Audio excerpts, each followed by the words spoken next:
Welcome back. You're still watching The Perspective, and I'm talking to Justice Antonio Ticapo. Let me get it clear once again. What is actually considered as a marker, as a natural marker that you can claim as land, and then you have a 12-mile, territorial zone around it? Under the international law, under the law of the sea, a nation, a coastal state, can claim 12 nautical mile territorial sea from its coast. Yeah. So you have to measure that from the coastline. Yeah. Then you can claim another 188 miles from the edge, or a total of 200 from the coast, as your exclusive economic zone. Exclusive economic zone means you have the exclusive right to exploit the natural resources in that area. Then you can claim an additional 150 nautical miles from the outer limit of your EEZ, or a total of 350 from the coastline. Right. You can claim that as part of your extended continental shelf. Right. Beyond that, you cannot claim anymore. As open seas.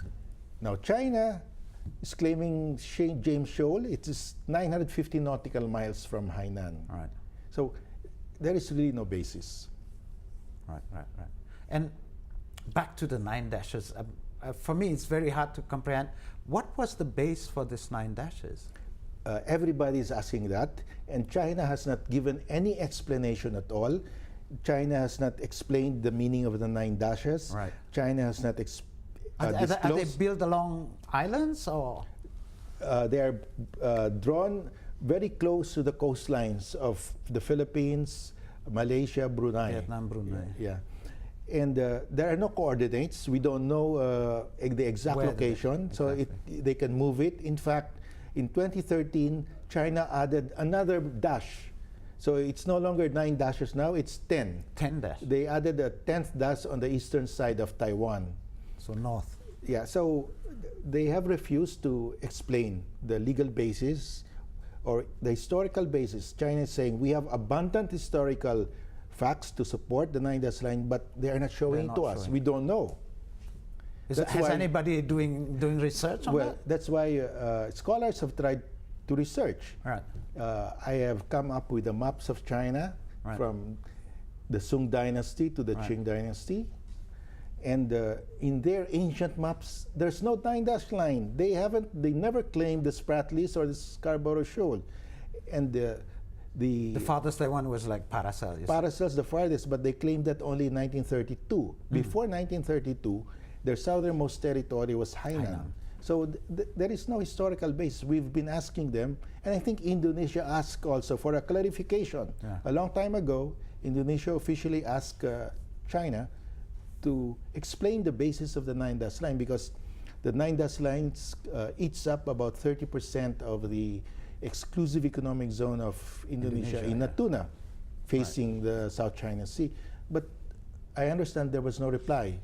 So we do not really know what's the basis. So this is very strange. How can you defend that when you don't give an explanation? I mean, does it stand in front of arbitration, for example? Yeah, we brought it to the arbitral tribunal. The arbitral tribunal gave China so many chances to explain, but they haven't explained. What would you think would be the best way? Do you still believe that it's a country-by-country approach, a bilateral approach in settling this overlapping maritime border, or is it as a group? Well, for me, it can be either, as long as you follow international law. Right. But if you don't follow international law, you use your naval might, then the small countries will group together. Right. Because otherwise they will be at the mercy of the bigger country. Yeah. So for me, as long as you follow international law, UNCLOS, it doesn't matter whether it's a bilateral agreement or not, or bilateral negotiations. But the rules must be clear. You must follow international law. And when you say international law, is UNCLOS? Because UNCLOS is the international law for the oceans and seas of our planet. Well, the whole region is signatory to that? Yes, Most all of them. the 6 countries that are claiming, that have claims Right. or are disputant states have ratified UNCLOS. They are party to UNCLOS, so they are bound by UNCLOS. What is the UN doing in that sense then? Well, To enforce it, for example. well, the enforcement will come. That issue will come after there's a ruling, Right. because once there's a ruling, the parties must themselves comply with the ruling. Right. But there is no world policeman who will enforce Right. it. There's no institution as Yeah, such that yeah. does that. So basically, the Philippines is the first one who's been challenging, basically. Yes, under we the challenge it because in 1995 China seized Mischief Reef. Mischief Reef is whereabout? Mischief Reef is about 120 nautical miles from Palawan, Okay. and The China south. at that time said we are only building a fisherman's shelter. Mhm. But if you look at what they have now, it's a military garrison. All right. Then in 2012, China seized Scarborough Shoal. Right. So from 1995 to 2012, that's about 17, 18 years. We cannot wait another 17, 18 Right. years, and nothing happened. Right. So we decided to bring it to the tribunal in UNCLOS, because China, every time we try to negotiate with China, China will say, oh, we have indisputable sovereignty over Mischief Reef. Right. There's nothing to discuss. Right. Or they will say, just recognize our indisputable sovereignty and we can discuss how to develop it. You Right. have to concede sovereignty to them. First, before. But if you concede sovereignty to them, you have to vacate all Yeah, the yeah. islands you are occupying. Right. If you concede sovereignty to China on our island on Ito Aba, our biggest Right. on Pag-asa, Yeah. Tito Island, that's the biggest island that we hold.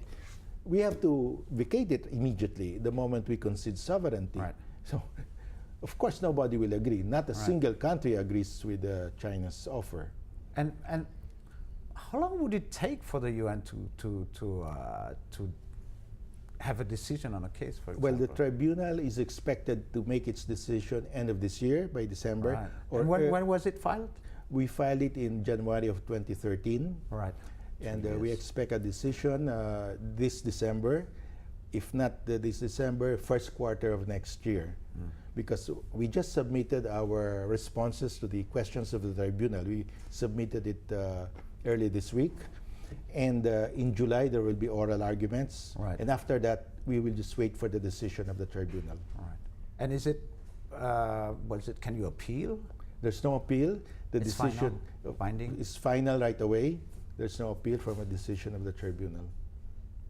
Are you optimistic about this?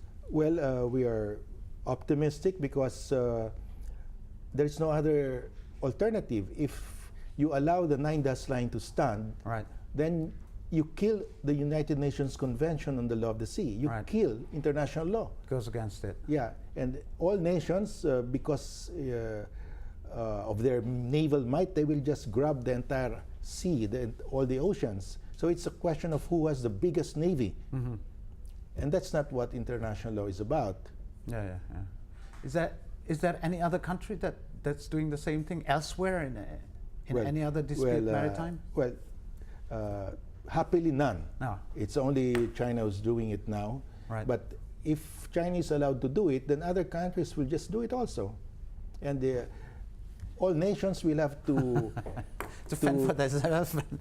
fend for themselves. That means buying warships to defend their maritime zones. Right. It will be a naval arms race all over the Build world. up.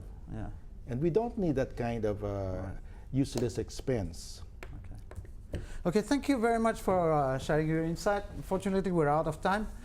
We were talking with Justice Antonio Ticarpo. Thank you very much. You're welcome. I hope you enjoyed it. I certainly did. See you. Bye-bye.